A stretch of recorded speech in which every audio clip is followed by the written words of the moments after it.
বাবা আবু তুমি এটা কি করে কিন্তু খুলতাতেই না দেখি দেখি দেখো আরে বুকা বুকা এইভাবে এইভাবে এইভাবে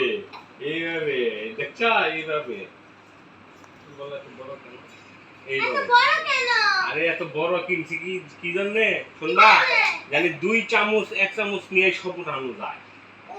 এই জন্য ঠিক আছে বারবার উঠানোর চেয়ে একবার উঠাবো 2-3 বার তাই উঠাবো তো হ্যাঁ বারবার উঠানোর থেকে একবার উঠে ঠিক আছে না হ্যাঁ তোমার মাথায় বুদ্ধি আছে তরকারি হ্যাঁ। মাছ মাংস তরকারি একবারে বেশি বেশি উঠাবো বারবার উঠানোতে এই জন্য বড় চামচ কিনছি ঠিক আছে তাহলে হ্যাঁ ভয় পেয়ে গিয়েছিলাম ঠিক যে আছে এটা দাঁড়াও। মনে হয় খুলবেই আচ্ছা না আচ্ছা ঠিক আছে ঠিক আছে